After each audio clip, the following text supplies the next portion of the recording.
You're listening to Key West Beer Tales, the sum of all beers, brought to you by the Cork and Stogie, 1218 Duval Street, Key West, Florida.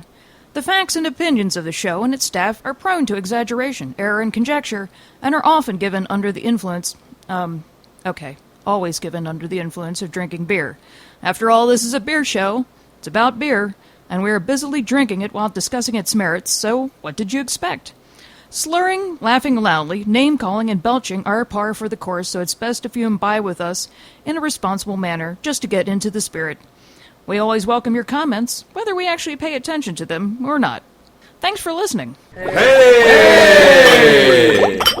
Welcome to the Key West Beer Tales, the sum of all beers. My name is Key West Chris. I'm your host. I'm Danny Hoy. I'm not your host. I like toast, and my name is Cowboy Mark. I'm Diamond Dave, and I'm probably going to get roasted. And Dave Sr. Chris Robinson has in come the to back. stay I with said us. you say shush. Chris Robinson is the boarder who came in and just stayed. He's just stayed. He's the guess who came to dinner and stayed. So our first beer this evening. What the hell are you showing me? My girlfriend loves your stash. The first beer this evening, and I believe we'll get to 3. And I hope to get to 4, but I believe we'll get to 3.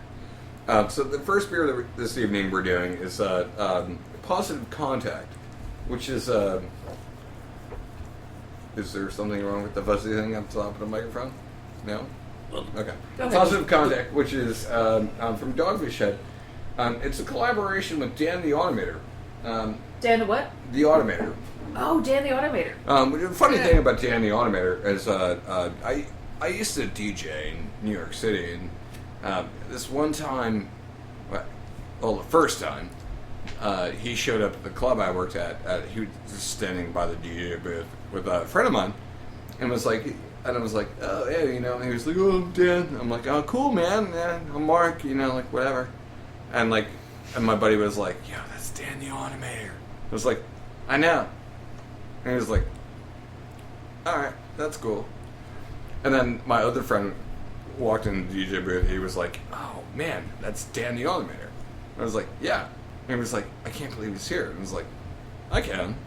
And he was wearing this weird sweater vest, which was crazy because it was the middle of the summertime. And if you ever spent summer in New York City, it's Was it literally burgundy hell. or Hot town. Yeah, actually, it was burgundy. Yeah, He was that wearing, would make sense to a me. burgundy Yeah. sweater vest, a Fred Perry sweater vest. It was Okay, a burgundy. cable knit or a... Yeah, cable knit. Okay. How did you know that? I've been doing it. She knows Dan the Automator. Dan the Automator. So anyway, I follow his fashion advice. but it also he was wearing a necktie, Whoa. and That's even more and- strange. With a squared off knot? Yeah, no, it was See, I'm wrong now. anyway. So I was hanging out, whatever. Dan was hanging out there, and we were having a good time. He was like, I really love the music you're playing. And I was like, oh, cool, man, that's cool. And he was like, oh, where are you DJing tomorrow? And I was like, well, I told him, and I was a little bit ashamed. And he was like, why? Are you hesitant to tell me where you're DJing? I was like, well, it's totally different music. And I was playing dance music from kind of a retro dance music night, and whatever. It was house and new wave music and stuff like that from the 80s. And he was like, oh, where are you playing tomorrow? And I was like, well, tomorrow night I'm playing at Union Pool. And I'm going to play all country music. He was like, alt country music? I was like, no, all country music. He was like, oh yeah? I was like, yeah, we'd call it PG, country. And he was like, what's that mean? I was like, pre-Garth. Ah. So Dan was immediately, he was like, I'll see you tomorrow. So he shows up at Union Pool the next night, and everyone's again, it's oh my god, it's Dan the Automator, he's here. It's totally crazy. I was like, no, it's not that crazy. He's just a dude that's into music. And he's like all of us. We're just dudes and gals that are into music. And we like beer. And Dan also likes beer. So, to kind of tie this all in, so the fact that this is a beer, Positive Contact, from Dogfish Head, I'm like, Dan's a little bit more prominent than I am, obviously. Apparently, I'm collaborating on a beer that I've never collaborated on. So, yeah. Here we go. Dan the Automator's beer. Woohoo! Very cool collaboration. Yeah. All right, so... Dave Senior. Yeah. What's the odd thing about this beer? If there was something that... I think this is the one that I was looking on. But there was something extremely peculiar. Is this the one that's 9%? It is 9%. But, Okay, yeah, that's the one. we may have another one. Can we? There's something highly peculiar about this beer, and that is that a certain amount of it is actually Fiji cider, Yes. Fiji which apples? is extremely peculiar. Fiji. Fiji. It's Not a mountain Fuji? in Well, Fiji. I say Fuji and you say Fiji. Is it Fuji? I say Fuji. Fuji apples? But I don't Fuji know, maybe apples. there's two different things. No. Well- It's just But it's like it's got a certain amount of cider in it. It's 9% AB, 9% alcohol. Yeah. Hybrid beer And I think it was cider a- brewed with Fuji apples. I think it was what was it? Roasted farro, which I don't know what the farro is. Fair is a grain. Okay. And then a handful of cayenne peppers and a late dose of fresh cilantro. Yeah. So, I definitely get cilantro out of this. Mm-hmm. And definitely a little bit of the apple. Yeah. Oh, I'm getting a big apple. Ripe apple finish. I'm getting a big apple finish on the bottom of my tongue. All right. Well, I think this beer was bottled a year and a half ago. Well, this beer was definitely. Actually, I don't this even is- know this is currently available. This I has don't even actually know if I been. can call this a beer. This has been Because it's sitting. partially cider This as has well. been aging for a while. Actually. Oh yeah, well, odd we thing. definitely I think- aged this. We did it inappropriately though. And I think this tastes odd as well. You don't like it? I think I it's think it awesome. tastes odd. I don't know if I like it or not. I think it's kind of good. All right, so I would pair this with like some what do you spear? What is it, Hogfish? Yeah, this we is could some go with some hogfish. Yeah, Hogfish. hogfish. You spear Yeah. hogfish. Yeah. Anywho, this is a great beer. Yeah. I mean, I Dogfish like had, it. Sam, he does a great job with his beers. He actually has very little to do with it, but like, his concepts are like spot on. And this literally tastes like apple juice to me. Apple juice. Well, just a little while ago, you said you barely tasted the apples. Well, no, now no. it's down to apple juice after you've had a couple of No. sips of it. So my take on this beer Yeah. is it's actually very good at room temperature. And now room temperature is like 65 to like Yeah, 72 degrees. And Dave attests to, he was like, oh, this has been out of the fridge for a half an hour. What do you think? And I was like, yeah, I mean, that's what I wanted to get to.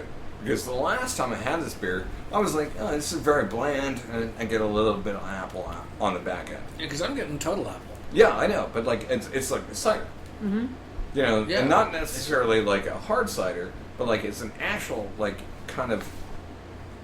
It comes down into like your tongue like a apple cider does, where it like coats back on the back of the tongue and the sides, whereas like it has like its own ambient spice, and then there's also the other stuff they put in there, so like you get that. It's a full frontal assault on your tongue, in the most pleasant way. This reminds me of when I was a little kid and we took a field trip to an apple cider farm, and actually got to eat. Got to taste the apple cider as it was made, unpasteurized, straight out of the apple cider making thing. So and like there's like the this apples literally, I'm with you. this chunked literally up, reminds me of Blue Jay Orchards, which is in Belleville, Connecticut. That's my hometown. But Blue Jay Orchards, and like we always did that field trip. That was like kind of like the cop-out field trip. If we were all being bad, we went to Blue Jay Orchards, and if we were all being good, we went to like New York City. Oh wow, man. We go see the Statue of Liberty, but yeah, we were never good, so we always just went up kind of Blue Jay Orchards. Yeah, but this was basically like the fresh press stuff. Mm-hmm.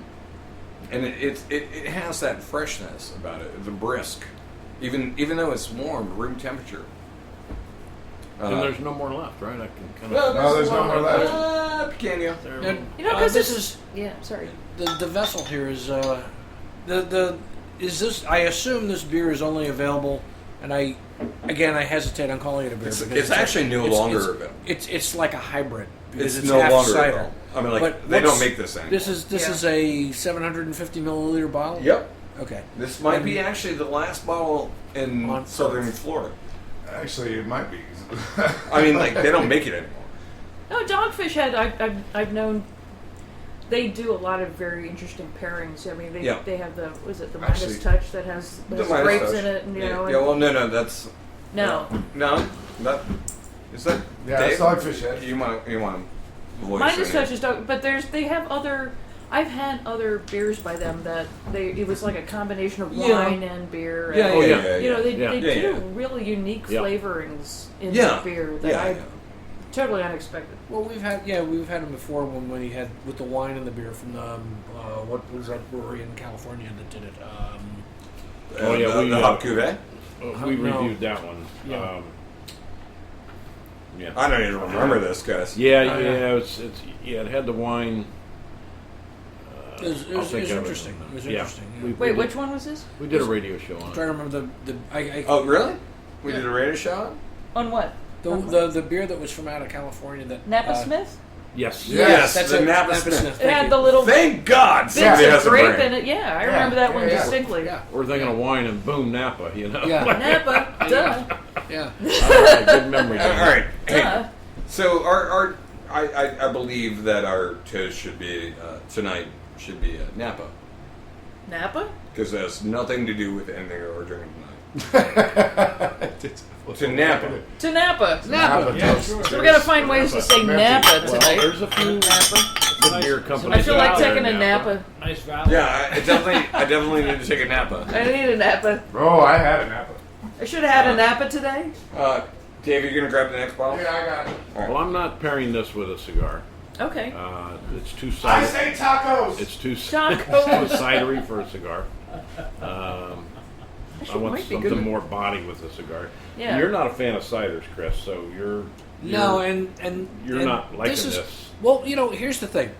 What the audience can't see is that we're drinking these in a snifter, and we had a 750 milliliter bottle that was split between 5 people. So that quantity is good. I got to taste it. It was nice. It was interesting. It's I brisk. wouldn't want 12 ounces of it. Mm-hmm. Well, For the quantity I had, it was what are we nice. doing next? And like I say, from the beginning, the very Kvasir. first thing I had was the apple taste on it. And I believe that's how you say it. It's nice. Kvasir. It has the malty. It has the apple flavor. It has the malt from the barley. It's nice. It's okay. I like this beer. I wouldn't write like home this about beer? it. I really like this beer. Okay, and so and here's where Danny and I diverge on this kind of thing. As well, I've never had a beer I don't like, except for Bud Light. And also, I want to take like 3 minutes maximum out, and like I really want to say that like Budweiser, InBev, really they fucked up last night. I mean, like seriously, that commercial. I seriously like Which one? The Budweiser. the Budweiser The commercial. only one I saw. The only one I saw was with I the dog and the literally, horses. I literally threw.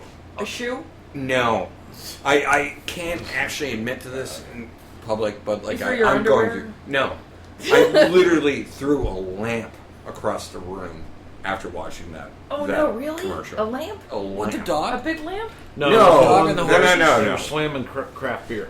Oh yeah. Yeah. I kind of seriously? actually got a kick out of that. You What did they say? Budweiser. Yeah, what No, did I they got a say? kick out of that, and I'll tell you why I got a kick out of it because No, like tell me You were exactly here. why. You were here for that commercial. Asshole. Tell me why you got a kick out of it.